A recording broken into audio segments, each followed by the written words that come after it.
रहम दिलपन सेवा पर तत्पर रहने के लिए क्रोध के अंश को निकालकर बाप समान बहुत बहुत मीठा बनने की समय थोड़ा है। वाणी से परे जाने की वानप्रस्थ अवस्था है, इसलिए बाप और वर्षे को याद कर राम राज्य बनाने की सेवा में उत्तम पुरुषार्थ और उत्तम स्व परिवर्तन कर सब कुछ सफल करने की रहम दिल ब्लिसफुल परमपिता परमात्मा की हम आत्माओं के लिए आज की मुरली से शिक्षाएं। भक्ति मार्ग में कहते हैं मेरा मुझ में कुछ नहीं, जो कुछ है सब तेरा, लेकिन सिर्फ कहते हैं परंतु रग रग में ते अभिमान का मेरा कूट कूट कर समाया हुआ है, जिससे बाहर निकालने की मेहनत कर रहे हैं परमात्मा हम आत्माओं पर। हम आत्माओं को रोज समझाते हैं कि कैसे ते अभिमान ने हम आत्माओं को रोगी काला कौड़ी तुल्य बना दिया है। आत्मा सतयुगी देवात्मा से कलयुगी आसुरी आत्मा बन जाती है। परमात्मा से समझ मिलती है कि हम सब बीमार आत्माएं बन गए हैं, क्योंकि देह अभिमान की बीमारियां काम क्रोध लोभ मोह अहंकार ईर्ष्या द्वेष नफरत पर चिंतन प्रदर्शन रोग आवेश चिड़चिड़ापन धर्म जाति राज्य के नाम पर भेदभाव मेरे तेरे की बीमारी से पीड़ित हैं। देह अभिमान में जो भी हम करते हैं वो वास्तव में दर्शाता है कि हम रोगी हैं। ये रोग आत्मा की शक्ति को घटाते हैं और कर्मेंद्रियों का गुलाम बनाते हैं। जितना देह का अभिमान है उतना आत्मा गुलाम है, उतना परमात्मा से दूर है। सच्ची खुशी शांति सुख से कोसों दूर है। देह का अभिमान गुप्त वेश में आए निराकार परमात्मा को एक्यूरेट पहचानने नहीं देता है, परमात्मा का बनने नहीं देता है, परमात्मा की बातों को सुनकर अमल में लाने नहीं देता है। परमात्मा पिछले 85 वर्षों से आत्माओं का आह्वान कर रहे हैं, सत्य बता रहे हैं, फिर भी 800 करोड़ की मेजॉरिटी आबादी तो सत्य को सुनना ही नहीं चाहती है, क्योंकि देह अभिमान परमात्मा से सबूत मांगता है, उनका अपना साकार रूप देखना चाहता है, स्थूल चमत्कार देखना चाहता है। देह अभिमान वंचित कर देता है परमात्म सुख से, परमात्म मिलन से। ऐसे देह अभिमान के वंश और अंश मात्र की भी बलि चढ़ाकर महाबलवान के टाइटल का वरदान लेने को कह रहे हैं परमात्मा। देह अभिमान की दुनिया में रहते हुए देह अभिमान की बलि देना अर्थात मुक्त होना, महाबलवान बनना है, क्योंकि इसमें मर मर कर झुक झुक कर सीखना पड़ता है, अपमान निंदा सब सहन करना पड़ता है, क्योंकि जब सत्य मार्ग पर चलना शुरू करते हैं तो कौरव आत्माएं बहुत विघ्न डालते हैं। परमात्मा के बच्चे भी जो बनते हैं वैरायटी संस्कारों वाले होते हैं, पुराने हिसाब किताब से एकत्रित होते हैं, सभी की क्षमता अपनी अपनी होती है, इसलिए देह अभिमान से मुक्त होने में समय लेते हैं। संस्कारों के टकराव भी होते हैं, फिर भी श्रीमत पर चलकर त्रिकालदर्शी की नॉलेज से जो संस्कारों को मिलाकर चलते हैं, खुद को बदलने का ध्यान रखते हैं, अपने धारण किए हुए देह के अभिमान की बलि चढ़ाते हैं, वे महाबलवान बनते हैं। जो बनते हैं वो विजयी रतन बनते हैं, खुशी सुख शांति के हकदार संगम युग में बनते हैं और भविष्य में भी विश्व राज्य अधिकारी संपूर्ण वर्षे के हकदार बनते हैं। तो सबसे बड़ी कमजोरी है ये विनाशी देह का अभिमान, इसका सूक्ष्म वंश है रगों में जो बहुत बड़ा है, उसकी सूक्ष्म चेकिंग कर उसकी बलि चढ़ाने की समझ दे रहे हैं परमात्मा। देह के अभिमान का मैं और मेरा बहुत गहरा समाया हुआ है। देह का अभिमान हर विनाशी चीज को अपना समझता है और शरीर छोड़ने तक उसके मोह में बंधा हुआ रहता है, जीवन को व्यर्थ गवा देता है, क्योंकि देह अभिमान का कोई भी मैं और मेरा आत्मा के साथ नहीं जाता है। मनुष्य ये बात कभी कभी कहते हैं जब धोखा मिलने से वैराग आता है, ये जब शमशानी वैराग आता है, परंतु फिर भी समझते नहीं है और पुनर्जन्म में आते रहते हैं। अब तो इस देह अभिमान का राज्य ही समाप्त हो रहा है, आत्माओं को वापस घर जाना है। इसलिए परमात्मा कहते हैं समझ से अब अपने को सतगुणी और सतयुगी आत्मा समझो और देह अभिमान से खुद को मुक्त करो। जो गलत धारण किया है उसे छोड़ना तो पड़ेगा ही। 2 विधियां हैं, एक तो समझ से और याद से हम छोड़ सकते हैं, नहीं तो ड्रामा प्रकृति माया और धर्मराज सजाओं के द्वारा पश्चाताप के द्वारा छुड़ाएंगे। कर्मों की फिलॉसफी बताकर फिर परमात्मा हम आत्माओं पर छोड़ देते हैं, फोर्स नहीं करते हैं। देह अभिमान की बलि चढ़ाने के लिए खुद को देह अभिमान के अंश और वंश से खुद को परमात्मा के आगे समर्पित करना है, अर्थात फिर खुद को देह नहीं समझ आत्मा समझकर सोचना बोलना कर्म करना है। सभी के प्रति आत्मिक भाव और कल्याणकारी भावना रखनी है। इस विधि से चलेंगे तो विनाशी देह के दिखावेपन से मुक्त होंगे और महाबलवान बनेंगे। बलि चढ़ना अर्थात फिर खुद को देह नहीं समझना और देह के भान और अभिमान में कोई भी कदम नहीं उठाना। परमात्मा समझा रहे हैं कि देह अभिमान का अंश भी छिपा हुआ रह गया। अभिमान को स्वमान अगर हमने समझ लिया, नाम मान महिमा स्वीकार कर ली, तो थोड़े समय के लिए विजय भले दिखाई देगी कि ईश्वरीय परिवार में नाम हो गया, लेकिन परमात्मा कहते हैं कि यहाँ की महिमा कच्चे फल की तरह है, जिसे खा लिया अर्थात अपना मान लिया तो बहुत काल की हार समाई हुई है, क्योंकि प्राप्तियों की लिस्ट में से बहुत कुछ कट जाएगा और यहाँ भी जो अल्पकाल की विजय थोड़े समय में खालीपन का और हार का अनुभव कराएगी। किसी भी तरह की महिमा या निंदा स्वीकार करते अभिमान में नहीं आना है। अंत तक माया बहुत आकर्षण और प्रलोभन लेकर आएगी। हमें उन आकर्षणों और प्रलोभनों में आकर गिरना नहीं है। परमात्म ज्ञान को, गुणों को, शक्तियों को, स्वमानों को, वरदानों को धारण करना, कार्य में लगाना देह अभिमान को तोड़ता जाएगा। इसलिए श्रीमत पर एक्यूरेट चलकर हमें अपने को देह अभिमान से मुक्त करना है। प्रजापिता ब्रह्मा ने श्रीमत का पूरा रिकॉर्ड रखते हुए उसी प्रमाण चलकर देह अभिमान की बलि चढ़ाई और सबसे पहले महाबलवान बने। हम आत्माओं के लिए सैंपल बने ताकि उन्हीं की तरह कर्मों में फॉलो कर देह अभिमान के वंश और अंश को समाप्त कर हम भी देही अभिमानी बने। परमात्मा कहते हैं कि इच्छा अच्छा नहीं बनने देती है, इसलिए इच्छा मात्रम अविद्या बन जाओ, अर्थात इच्छा होती क्या है उससे भी अनजान बन जाओ। लेकिन इच्छा नहीं थी परंतु अच्छा लग गया, फिर चाहे कोई वस्तु, वैभव, व्यक्ति, बात, कोई सीनरी, कोई खान पान, विनाशी दुनिया का कुछ भी हो, तो हम जीवन बंद स्थिति में हैं, स्वतंत्र नहीं है, जबकि समय मिला हुआ है देह अभिमान से मुक्त स्वतंत्र बनने का, जीवन मुक्त स्थिति का। जीवन बंद स्थिति खुशियां, सुख, शांति छीन लेती है, अटैचमेंट में ले आती है। परमात्मा कहते कि अच्छे या बुरे प्रभाव में आने वाले प्रभावशाली नहीं है। प्रभाव लगाव दबाव में आना गुलाम बनना है।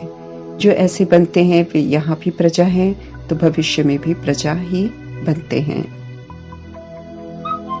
सतयुगी देव आत्माएं हेवन में आती हैं, खूबसूरत सृष्टि होती है, लेकिन वे कायदे से सब कुछ यूज करते हैं, ट्रस्टी बनकर यूज करते हैं, लेकिन प्रभावित किसी से भी नहीं होते हैं। किसी भी चीज पर अपना अधिकार नहीं समझते हैं, उसे पकड़कर नहीं रखते हैं। समय पूरा होता है तो शरीर छोड़कर दूसरा लेते हैं, रोते पीटते नहीं हैं, इसलिए जीवन मुक्त अवस्था में रहते हैं, खुश रहते हैं। ऐसी अवस्था के संस्कार संगम युग से लेकर जाते हैं, तो इस दुनिया में रहते हुए हमें बाहरी दुनिया या ब्राह्मणों की दुनिया में अच्छे और बुरे के प्रभाव में नहीं आकर जीवन मुक्त अवस्था के संस्कार बनाने हैं। जीवन मुक्ति के संस्कार बनाएंगे तो परमात्मा के तथास्तु की स्टैंप लग जाएगी, जो फिर 2500 वर्ष सतयुग त्रेता युग में निर्विघ्न रहेंगे। देह के मैं और मेरे से मुक्त रहेंगे, सदा हेल्दी वेल्दी हैप्पी रहेंगे।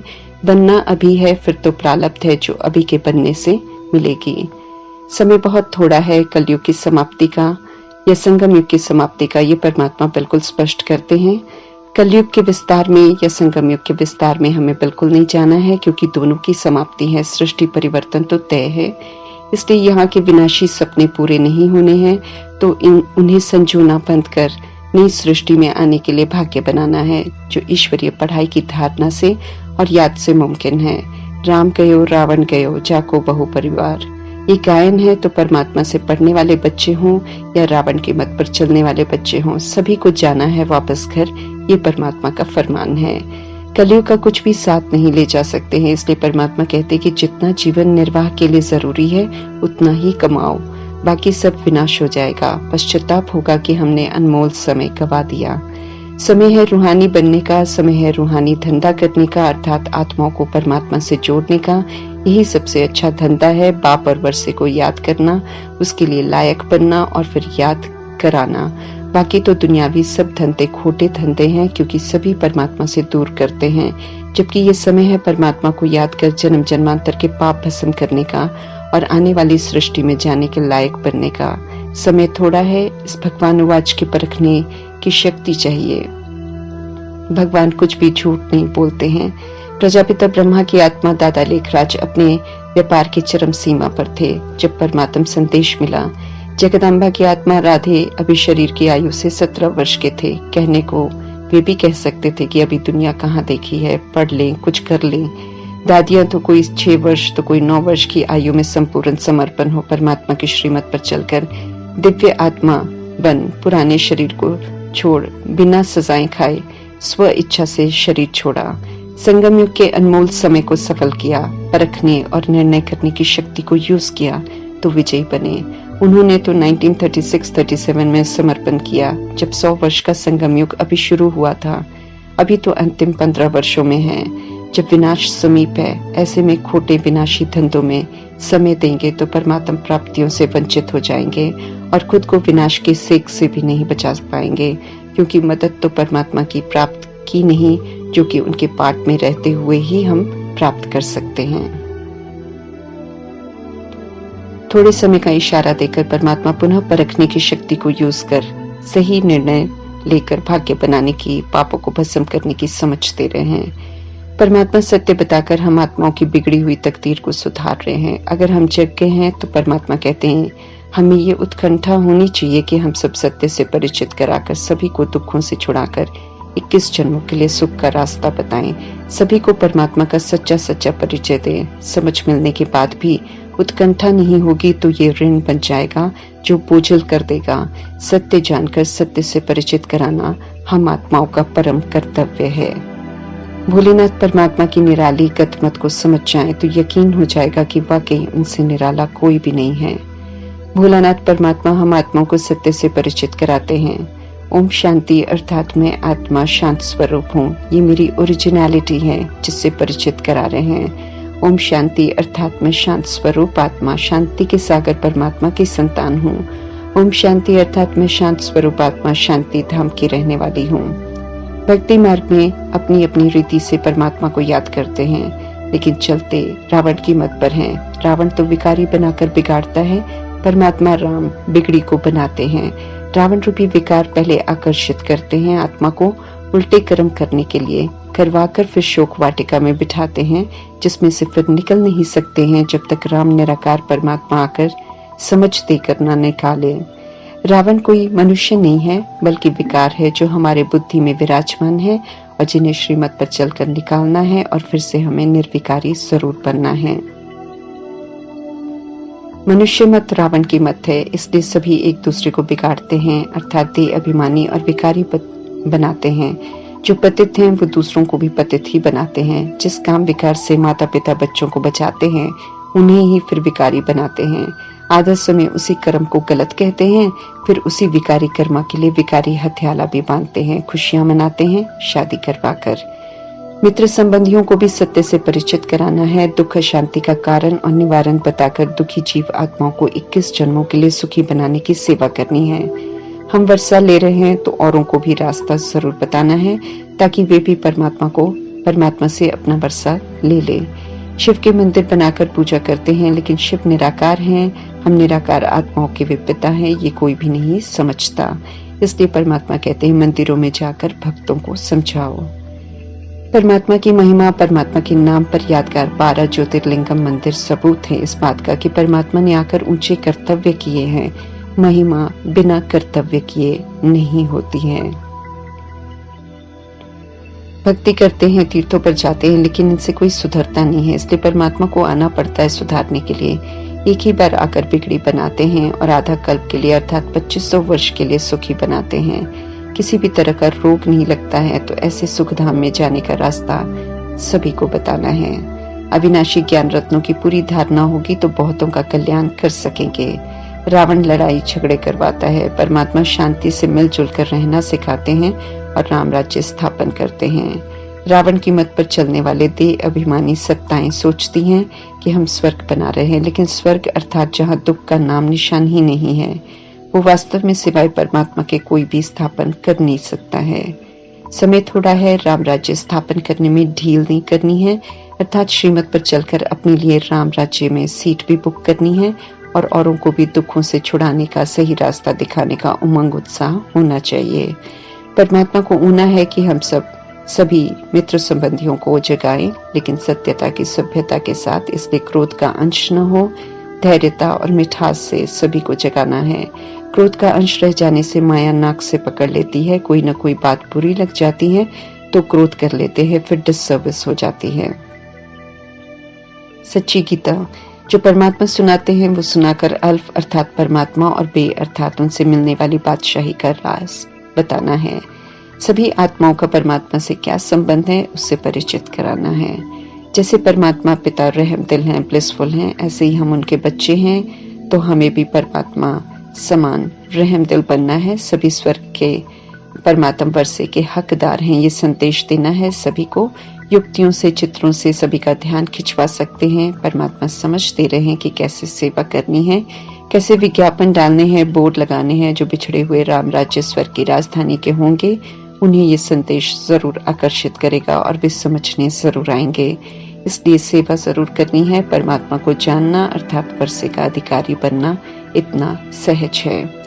सभी आत्माओं की इस समय वानप्रस्थ अवस्था है, अर्थात वाणी से परे जाने का समय है। फिर चाहे कोई आत्मा छोटे शरीर में हो या टीनेज या जवान या वृद्ध शरीर की मौत है, क्योंकि सृष्टि परिवर्तन का समय है। आत्माओं को शरीर से मुक्त होना है। इसलिए परमात्मा का फरमान है, शरीर में रहते जल्दी पावन बनो। बाप और वर्षे को याद कर एक्यूरेट पुरुषार्थ कर एवर रेडी बनो और औरों को भी बाप और वर्षे की याद दिलाओ। सत्य की प्रत्यक्षता समीप है, इसलिए स्कूल कॉलेजों के प्रिंसिपल को भी समझाने की श्रीमत दे रहे हैं, ताकि स्टूडेंट्स भी समझ सकें। जैसे सहज रीति हम सब वर्षा ले रहे हैं, ऐसे दूसरे भी ले सकें, ये उना रखना है। जितना हो सके हम सब परमात्मा की याद में रहेंगे तो सहज ही सेवा सफल होगी और आत्माओं में जागृति आ जाएगी। मातेश्वरी समझा रहे हैं कि परमात्म ज्ञान नवीनता धारण करने का ज्ञान है, तो पुरानेपन से बुद्धि से मरना होता है, अर्थात रावण राज्य के देह अभिमान की रीति रस्मों को छोड़ना पड़ता है। इसलिए बहुत कम ज्ञान लेने की हिम्मत रखते हैं। परमात्म ज्ञान परिवर्तन मांगता है। ज्ञान को धारण कर प्रैक्टिकल जीवन बनाना है। मन को परमात्मा में लगाकर मन मनाभव होना है, अर्थात पापों से मुक्त हो। परमात्मा से वैकुंठ की बादशाही लेनी है। परमात्मा से सच्चा व्यापार सिर्फ अभी ही हम कर सकते हैं, फिर पूरा कल्प ये व्यापार नहीं होगा। दुख हरता सुख करता परमात्मा सुख शांति आनंद का भंडार है, गुणों के सागर हैं, सत्य हैं, मन बुद्धि सहित हैं, चैतन्य हैं। इसलिए सत्य से परिचित कराते हैं, सुख और आनंद देते हैं। परमात्मा पर इल्जाम तो मनुष्य बहुत लगाते हैं, लेकिन परमात्मा स्वयं आकर बताते हैं कि वे दुख की दुनिया की रचना नहीं करते हैं, बल्कि जब हम इस दुनिया को दुख धाम बना देते हैं रावण की मत पर चलकर, तो परमात्मा दुख धाम में आकर शूद्र बन गई आत्माओं को अडॉप्ट कर ब्राह्मण बनाकर सैपलिंग लगाते हैं, अर्थात नई सृष्टि के लिए बीज बोते हैं। परमात्मा पाठधारी बनकर ब्रह्मा को रचकर ब्रह्मा का आधार लेकर पवित्र सचखंड की शुरुआत करते हैं, तो झूठखंड का ऑटोमेटिक अंत हो जाता है। ये श्रेष्ठ कार्य परमात्मा ड्रामा के अंतिम 100 वर्षों में करते हैं। स्थापना विनाश का कार्य होता है तो यादगार में मिक्स कर देते हैं, इसलिए कह देते हैं कि परमात्मा ही सब कुछ करते हैं, दुख भी देते हैं, सुख भी देते हैं। यथार्थ राज बताकर परमात्मा समझाते हैं कि वे तो सदैव ही दुख हरता सुख करता है। ऐसे सत्य पिता को एक्यूरेट पहचान कर परमात्म ज्ञान लेने की हिम्मत रख अपना प्रैक्टिकल जीवन बनाना है। मन उनमें लगाकर पापों से मुक्त होकर उनसे वैकुंठ की बादशाही हमें जरूर लेनी है। ओम शांति।